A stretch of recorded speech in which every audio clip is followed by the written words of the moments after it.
Before we get into the show, there is a way that you can help support the show. A very easy way, in fact. If you go to our website, eatlunchandboardgame.com, click on the Get the Games tab. There we have affiliate links to many of the games and books we have talked about. If you're interested in purchasing any, by clicking on the link, a small portion of your purchase will go to us. But we promise to use the money wisely by buying more games to review. We take our jobs very seriously. Now on with this great episode. Edward and I have continued our quest to play all the Rivals editions. This time we sat down to solve the famous murder of Mr. Boddy with Clue Rivals Edition. There are a few changes from the original game, some for the two-player rework, some for no apparent reason. In Clue Rivals Edition, you and your rival detective are trying to solve the same mystery that has been happening for close to 80 years. Mr. Boddy has invited 6 people over to his mansion, and one of them has killed him. As usual, you must figure out who did it, with which of the 6 weapons, and at which of the 7 locations in the one room. It sounds weird, but let's see how it went.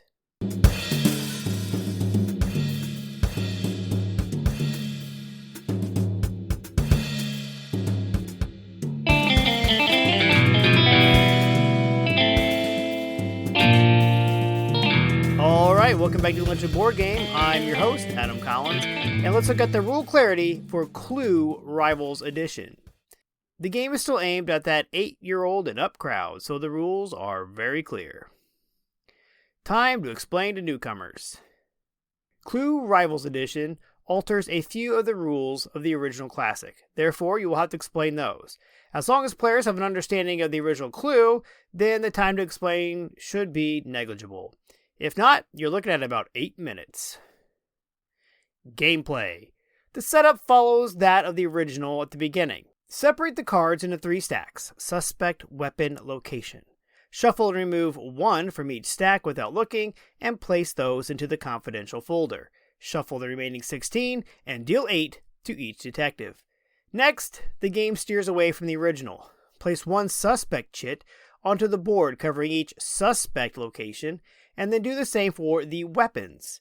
This is to be done at random. Then, pick either the red or blue pawn, placing it on the start space at the front door, and it is time to start solving this timeless murder.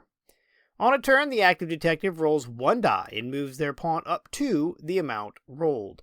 The goal is to land on the evidence spaces on the board, so if the detective stops on a character chit, a weapon chit, or a space with a location written on it, the detective gets to make a suggestion. The detective must use the evidence they are standing on in the suggestion of who did it with what and where.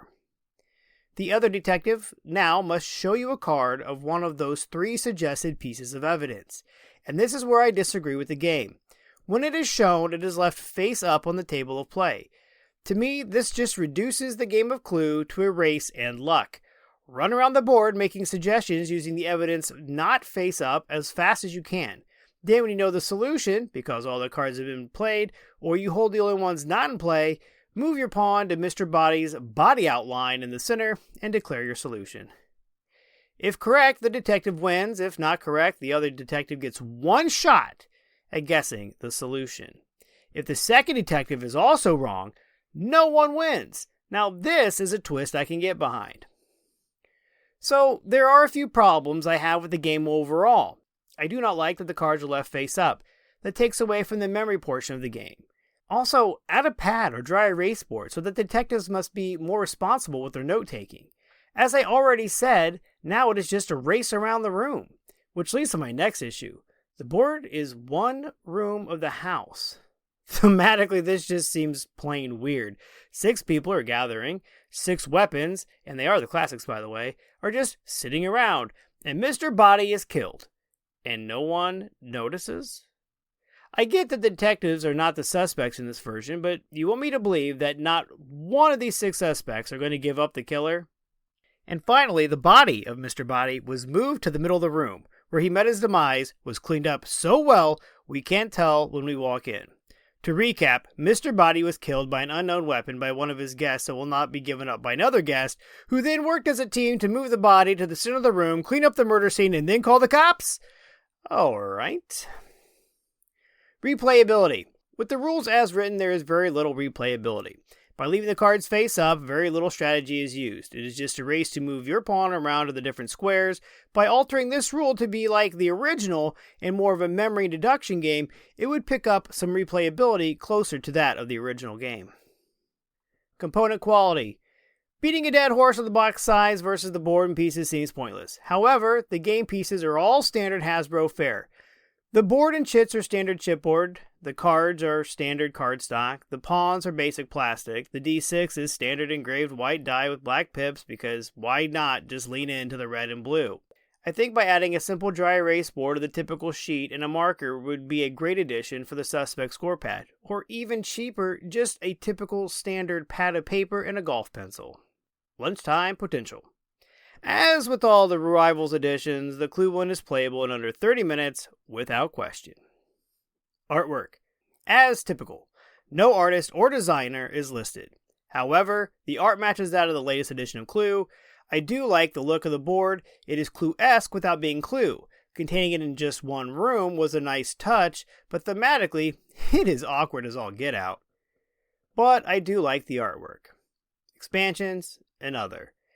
As to be expected, nope, none. Bang for the buck! For $10.36 on eBay, this was well worth it. This is a great two-player variant of Clue. The standard version of two-player Clue is just not fun. The Rivals edition, though, is. I just wish they had that paper pad. Summary. Clue Rivals edition stands with a 5.2 with 58 ratings, as compared to the original's 5.7 with 22,000 ratings on Board Game Geek. While I do like the idea of a two-player version of Clue that does not involve dealing in a third non-existent character, I do not really care for this version as written. I don't understand why Hasbro got rid of the notepad. I don't know why they made the board just one room.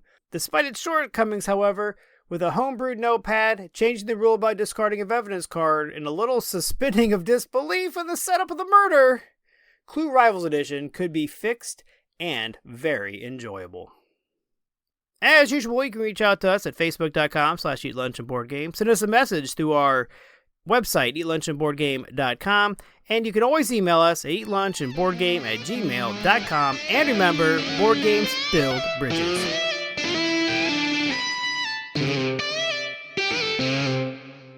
When you're gaming, why not be comfy? Go over to supportplayer.org. Click on the cards, pieces, and dice to get some merch. These t-shirts are some of the most comfortable I have ever worn. That's supportplayer.org, and there's a link on eatlunchandboardgame.com.